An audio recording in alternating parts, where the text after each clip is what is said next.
Know your worth. Have a standard. Don't accept mediocre. Yes, life is hitting us with many punches, but have a standard to which you say, this is what I will take in, this is not what I won't take in. It doesn't really matter which class, life, social class you are in, whether in a lower class or high class, it really doesn't matter. It's a choice you make. Yes, so you've grown up in the ghetto, you've grown up in the slum. Good, learn from that life. There's so many things to learn.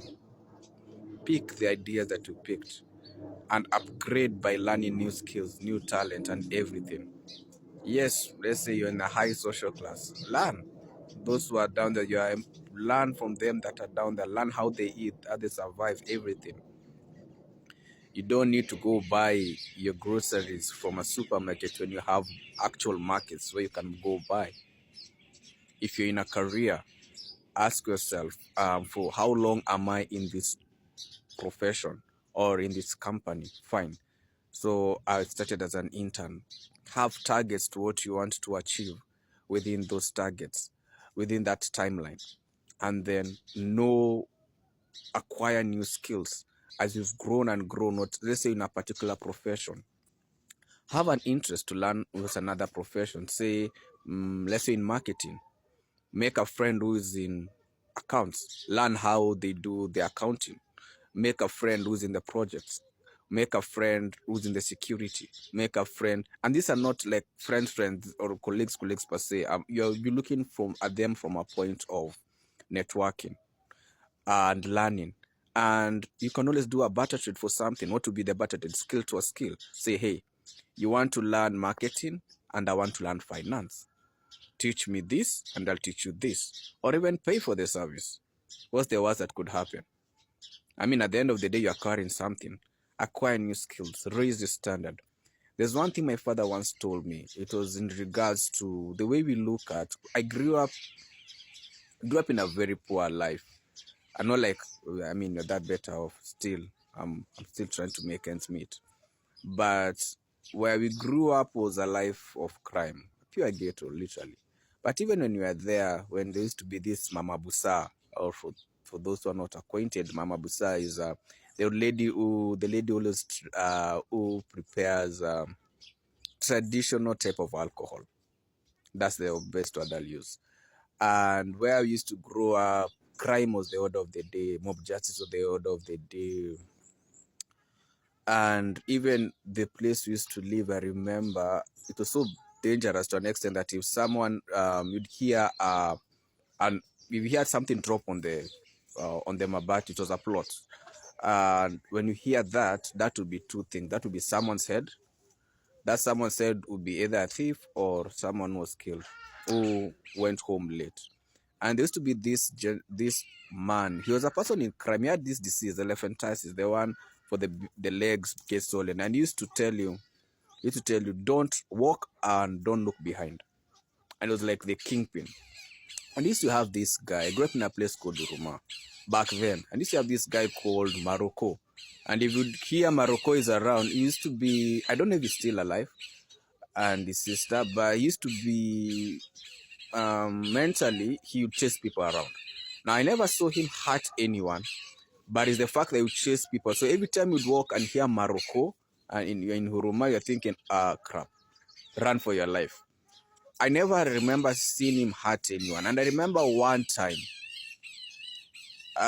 he came and I was standing and I was with one of my sisters, both of my sisters, before one became the late, and we were frozen. It was Maroko. Everyone was scared of Maroko.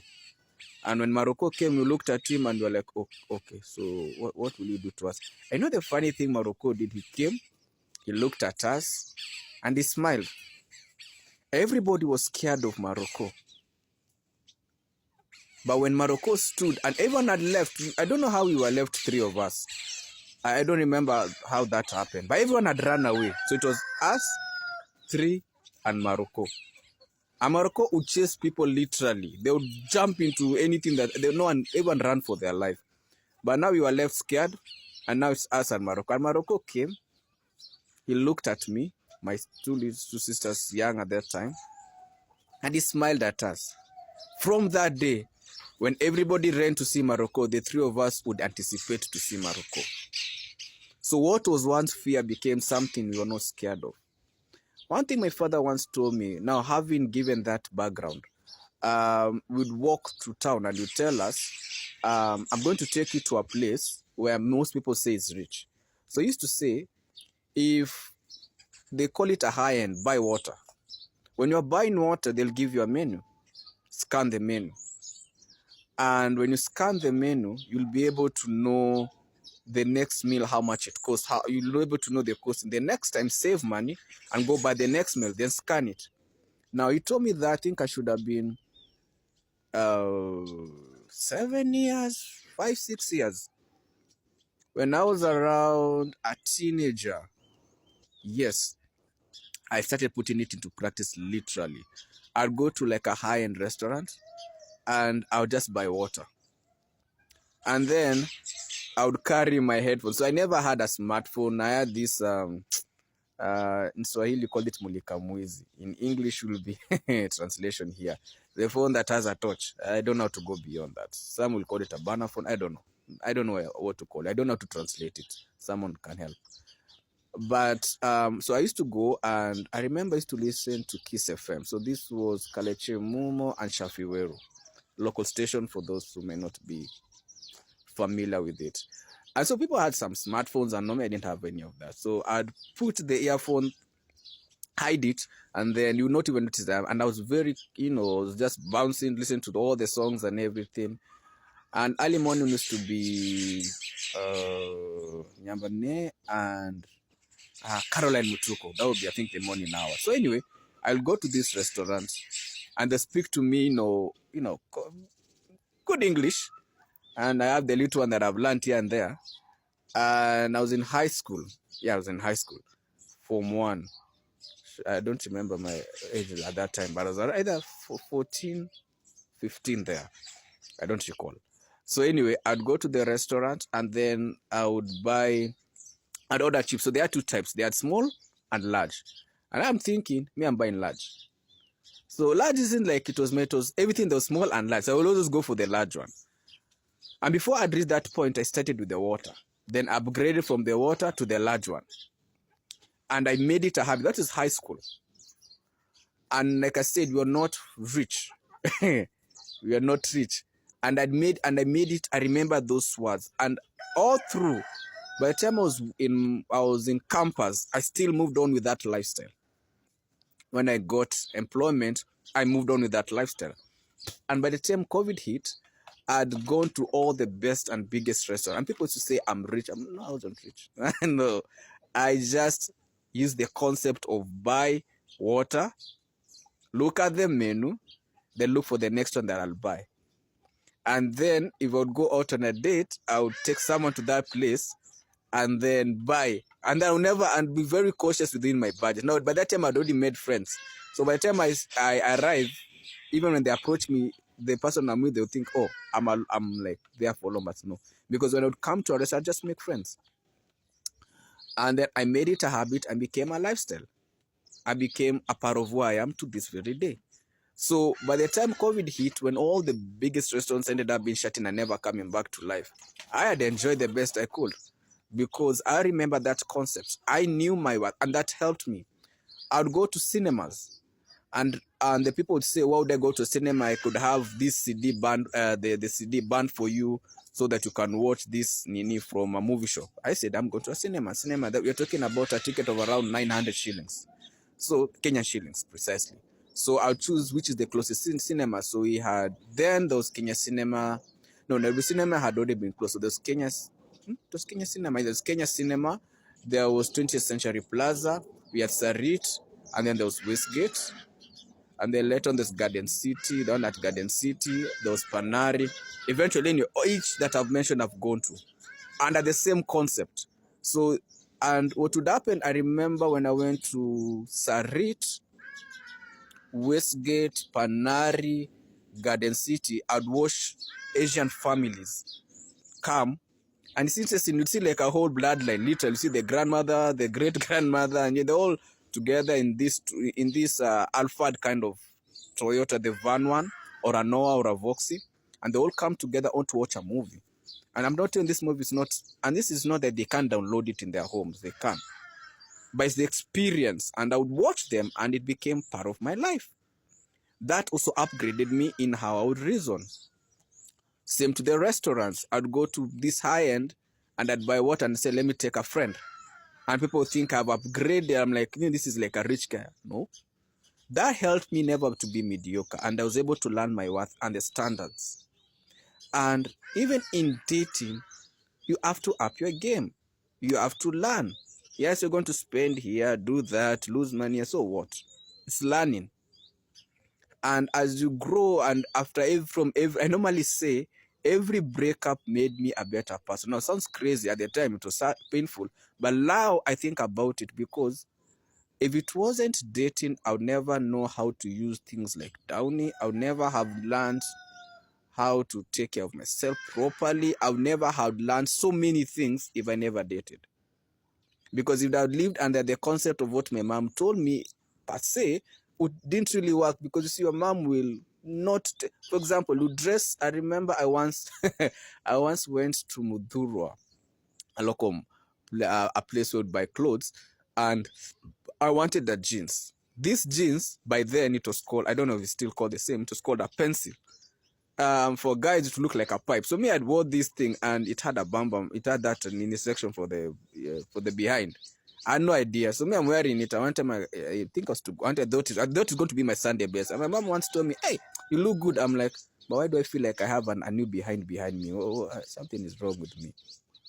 That's when I said, no, I'm going to give it out to someone as a gift. And I think someone I dated or someone. And I gave it. I was like, thank you. I love this pencil. That's the day I knew it's called a pencil. I was like, oh crap, it's called a pencil. Now I learned. The thing is, the beauty of life is you have to take a risk. I remember that I was scared of accounting, money related, calculating money that was a man. I remember I was in this company. It was a chain of restaurants. And there was one among the sister companies where they were saying, if you can be able to volunteer to be a cashier and a steward in one of these chains. It is actually a Sarit. I won't say the name. So I went. They deal with frozen yogurt. So I said, okay, let me go and try. And I left church. And then I think in the afternoon I went. Mind you, I was scared of money. Guess what? This manager entrusted me with the cashier till and also the rest. So you were only two. So I was running, and how that restaurant works is it's frozen yogurt. So you go and do your own. You're the one, it's most self-service. So the only play the manager and the cashier will do, they play both front office and back office simultaneously. And I learned. After that deal, I was never scared. And I remember I was told, so no, what will you give you? I told them, just give me a t-shirt. They asked you, don't want money, don't want yogurt. I said, no, just give me a t-shirt. That's all. I just want a t-shirt. Because when you buy an experience, you don't need money. And I pity so many people who always think everything has to do with money. Buy the experience. And the experience you don't have to buy it. You can do a skill to a skill. So what happens, it raises your bar.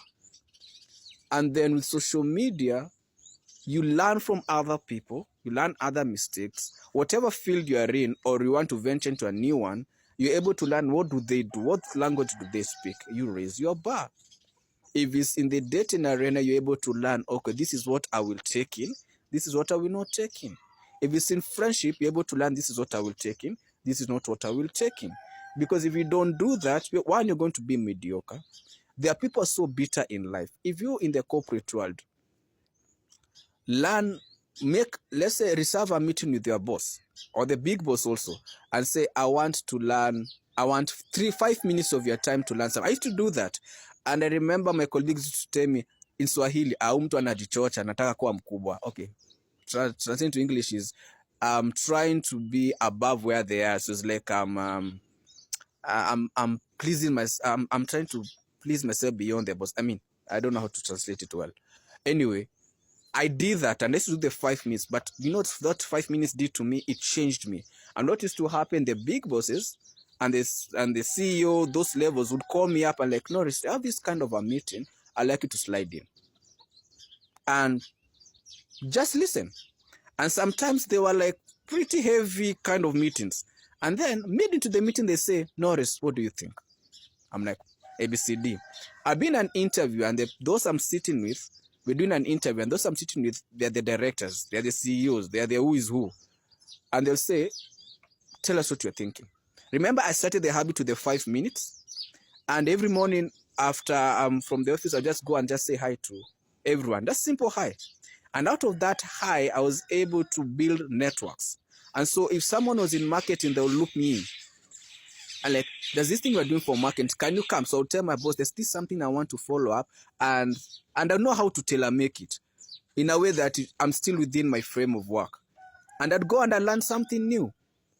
And by the time I left all these places, I wasn't the same person. So by the time I was exiting and I was venturing to my own freelance, I had no losses. When I was when I'm doing selling groundnuts and selling chicken and all this, I was learning from those on the ground. The thing is, as you keep learning, one, you end up not being mediocre. Two, you end up building so many skill sets that you can fall anywhere. And in this time and age to which we are living in, it really, you can't come and say, I have a degree. So what? So many people have a degree. What else are you bringing on? Because with all that, are you disciplined? One. Are you patient? Two. Because we're in the digital era where everything is on the toes. Maybe the job that is needed for you to do, or the assignment, or the project you are to be given, that is whether employed or unemployed, is something that takes patience. It's not like the way you double tap something. Are you ready to learn? So know your worth. And as you are learning and unlearning, you raise your standard. The good thing about breakups is it teaches you many hotels. If it teaches you that you don't know everything, that you thought you know, but you know zero. It teaches you places of compromise and places to step back. It teaches you when to be silent and when to talk. And teaches you that life still continues. And it teaches you it doesn't matter how good you are, how much you offer yourself fully, you will be dropped. You will be dumped. And sometimes the person will dump you for something, for someone well upgraded, or for the lowest. And when that happens, don't wish them bad. Don't be the kind of a person. I remember for all the most painful and very painful, I remember the one thing I told everyone as we split, I told them one thing. Thank you. Thank you because of the lessons I learned and what we're able to exchange from each other for the time we were together. And God be with you. And they all thought I was psychotic. They were like, you're supposed to be angry. I'm like, I'm not toxic. What's the word? So all this thing of, for example, we always say, if your ex and your ex will do this and this, and you always say, oh, kill or do all this, oh, curse. No, you have not grown up. Doesn't matter how painful it is.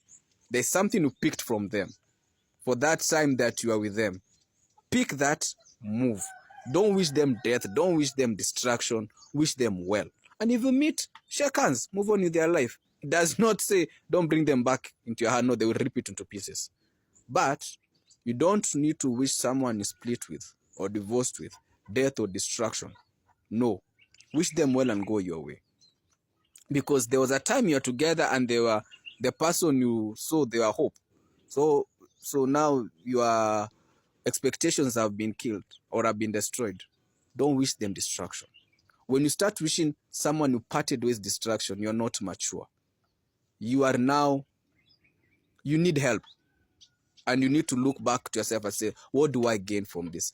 Even if your parents have done their worst to you, you don't need to, do the same. Show them more love. As you go, yes, have your boundaries. Whosoever in your life has done you so much wrong and made you feel like you're worthless, don't give them the worthless to the worthless. No. Do good to them and go your way. And just like the scripture, Joseph and his brothers, even after Jacob died, they were still scared of him because they're thinking now he's going to treat us worse than he did. But he moved on with his life. He had better things to do. He didn't have time to, dwell on what they did. The thing is, as you keep moving, as you keep praying, as you keep learning from God, there's a sense of peace that will come with it. And even if you are treated like you've come and learned this is what happened and this is my worth, move. Just keep moving. So know your worth and raise your standard. Don't accept anyone who's a gossiper or a slanderer, cut them off. Because in the same way they're gossiping other people, the same way they'll do to you when you leave.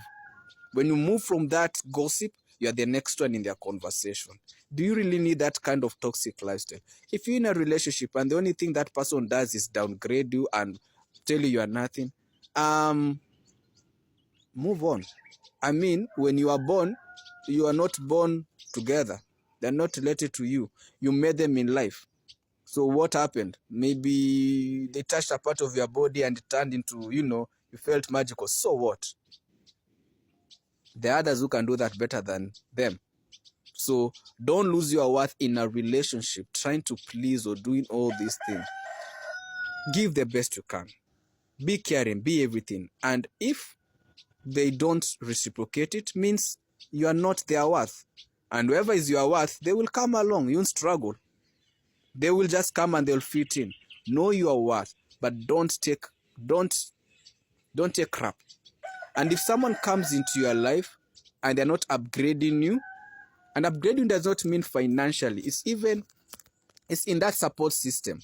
If they found you in level 1 and they're not moving you in level 2 in the support and all that, emotionally, whichever other way you choose to look at it, if they're not moving you to level 2, cut them loose. Because there's no need of going back to level 0 because of an individual. Keep moving. And if they're worth it, give them your time, but if they're not, cut them loose. You're in the 21st century, you don't need to say goodbye, you just move. Let them figure it out on their own. And when they say, oh, yeah, and they ask you, what happened? Tell them, do you remember this? Do you remember that? Do you remember that? Yeah. Move on.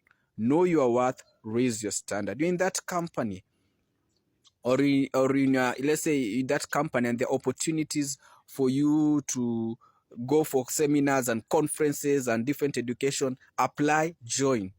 You are in a religious or in any institution where they're offering volunteering opportunities, grab them, do them. Make sure that every day of your life you learn a new skill. Don't rely on where you went to study in your college or in your campus. Upgrade by learning new skills. Learn new skills every day, and what happens? You keep breaking the things that made you scared. And if you don't face what you're scared of, it will get to you. I was scared of dogs. I ran away from dogs. I have one. I love very much. But I was chased by dogs. I was literally chased, and I was very, very small, tiny.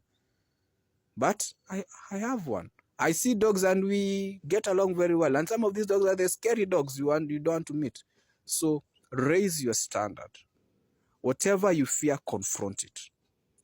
But raise your standard. Don't be mediocre. Don't accept anything that life just throws at you and say, this is where I belong. Yes, life is going to kick you. But be able to know your worth. Know your worth, raise your standard. Don't accept anything because everybody is accepting it. Just because someone tells you marriage is bad and everything is bad does not mean marriage generally is bad. Maybe this individual had the worst experience or they were part of the problem. Approach it with an open mind and learn from them that have been there. If it's a career, if it's a profession, learn from them that are here. Is a restaurant and is a high end or anything. Remember, my father told me, we just buy a bottle of water and look at the menu. It's things like the cinemas, like Islands.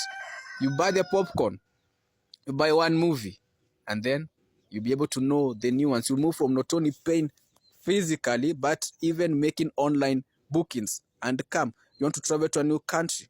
That's just get out of this shell that you are in. Move out of the shell and go. And if things happen, you'll know to create new shells, new defenses, because the shell that you are under is already old school. So it cannot survive the storms. So get out. The only way a ship will know, or a cruise ship will know, or any ship was on water, or a boat will know its strength. It has to meet the tides.